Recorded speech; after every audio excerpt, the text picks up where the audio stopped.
नमस्कार, good morning. कुछ बच्चे बहुत मेहनत कर रहे हैं, रिप्लाई भी आ रहा है मेरे को, और मेरे व्हाट्सअप नंबर पे मैसेज भी कर रहे हैं, कॉल भी कर रहे हैं और अपना रिप्लाई भी लिख के भेज रहे हैं। तो बहुत अच्छा लगता है, वो बच्चे मेहनत कर रहे हैं। कृपया इन्हीं बच्चों की तरह और भी मेहनत करते रहें तो भविष्य आपका सुधर जाएगा।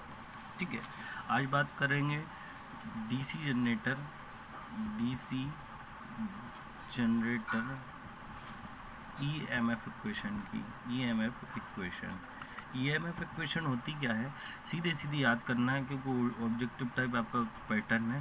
सीधे याद कर लो, E equal to 5ZN/60 multiply by P/A। ठीक है, ये अच्छे से याद कर लेना, ये कई बार पूछी गई है, मोस्ट इम्पोर्टेंट है, मोस्ट इम्पोर्टेंट टॉपिक है। इसमें क्या है, इसमें ये फॉर्मूला कई बार पूछा गया है और इसमें ऐसा भी पूछ लिया गया है कि जेड क्या है, पी क्या है, ए क्या है, एन क्या है। तो इसका मैं डिस्क्रिप्शन दे देता हूँ। तो ई क्या है,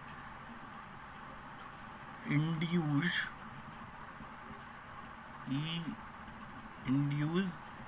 EMF मतलब कि इलेक्ट्रोमोटिव फोर्स। ठीक है, या उत्पन्न विद्युत वाहक बल। ठीक है, दूसरा है आपका फाई क्या है, फ्लक्स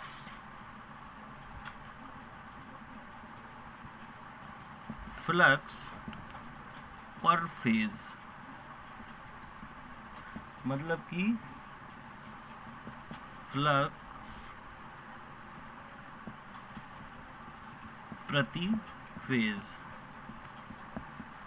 अब आप ऐसे, अब किसी ने पूछ लिया ईएमएफ की इकाई क्या होती है, तो वोल्ट होती है। फ्लक्स की क्या होती है, वेबर होती है। तो ऐसा ही जेड क्या है, पैरेलल नंबर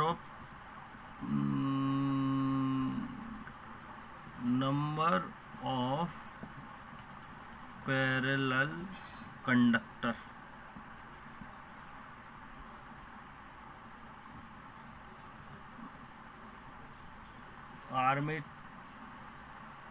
आर्मेचर में समांतर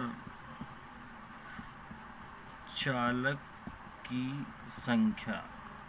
ठीक है, पी क्या है, पी है इसमें पोल्स के बाद क्या है, एन क्या है,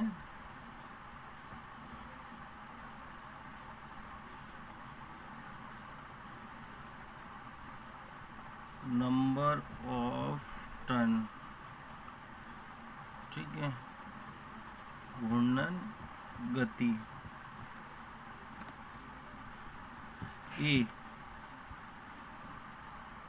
ये क्या है, ये है समांतर पथों की संख्या। ठीक है, ये आपकी या पैरेलल कंडक्टर। ठीक है, ये आपका ईएमएफ इक्वेशंस था। ईएमएफ इक्वेशन में ये आपसे कई बार पूछी गई है। मोस्ट इम्पोर्टेंट है, वेरी मोस्ट इम्पोर्टेंट है। इसको बराबर आप याद कर ले, लिख ले। लिखने के बाद में इसको बराबर इस पे न्यूमेरिकल हैं तो जो आपकी बुक में दिए गए हैं वो न्यूमेरिकल देख लें। नहीं आते हैं तो फिर मुझे व्हाट्सअप कर दें तो मैं उसको आपको उसका सॉल्यूशन भेज दूंगा। ठीक है, अब इसके आगे पर नेक्स्ट चलते हैं। इसके आगे नेक्स्ट है DC generator, classification of DC generator. Classification of DC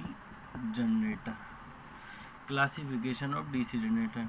DC generator का वर्गीकरण, डीसी जनरेटर का वर्गीकरण, डीसी जनरेटर का वर्गीकरण, डीसी जनरेटर का वर्गीकरण। तो डीसी जनरेटर को दो भागों में बांटा गया है। डीसी जनरेटर को कितने भागों में बांटा गया है? दो भागों में। पहला है प्राइम मूवर,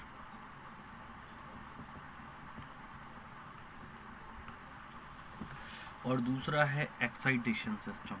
एक्साइटेशन सिस्टम मतलब कि पहला प्राइम मूवर के आधार पर, प्राइम मूवर को अंग्रेजी में प्राइम मूवर को प्राइम मूवर ही बोलते हैं, प्राइम मूवर। और एक्साइटेड मतलब कि उत्तेजना प्रणाली के आधार पर। अब हम पहला पढ़ेंगे प्राइम मूवर के आधार पर। प्राइम मूवर क्या होता है? प्राइम मूवर क्या होता है? प्राइम मूवर होता है वह बाह्य सोर्स जिससे जनरेटर को चलाया जाता है। बाह्य सोर्स या आउटसोर्स जिससे क्या कर जाता है? रोटेट जनरेटर शाफ्ट क्या हो जाएगा? Rotation shaft. ठीक है। अब इसमें क्या आते हैं, जैसे कि हम किसी जनरेटर को घुमाते हैं तो पानी की सहायता से घुमाते हैं, मतलब कि जल टरबाइन, जल टरबाइन इसको बोलते हैं, वाटर टरबाइन। ठीक है। और दूसरा है बाष्प टरबाइन, बाष्प यानी कि स्टीम, स्टीम टरबाइन। लास्ट है डीजल इंजन। लास्ट है प्राइम मूवर के आधार पर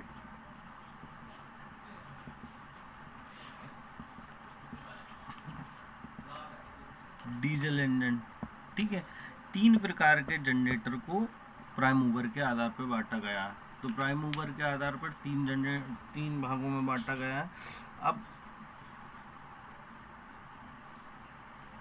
इसके आधार पर नेक्स्ट है सिस्टम, ये है एक्साइटेशन के आधार पर। एक्साइटेशन के आधार पर, ये एक्साइटेशन के आधार पर हमने क्या बांटा गया है?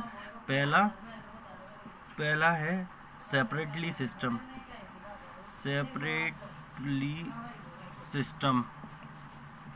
सेपरेटली सिस्टम मतलब कि पृथक उत्तेजित प्रणाली, पृथक उत्तेजित प्रणाली। ठीक है। दूसरी क्या है? सेल्फ एक्साइटेड मतलब कि स्व उत्तेजित प्रणाली। अब स्व उत्तेजित में पहली है स्थायी चुंबक, यानी कि परमानेंट मैग्नेट। ठीक, परमानेंट मैग्नेट। और दूसरा क्या है? इलेक्ट्रोमैग्नेट।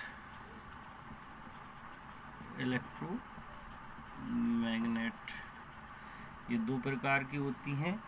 ठीक है। अब इसकी सबकी हम जानकारी पढ़ेंगे। ये क्लासिफिकेशन ऑफ काय का हो गया, क्लासिफिकेशन ऑफ डीसी जनरेटर। ठीक है। बहुत बहुत धन्यवाद। नमस्कार।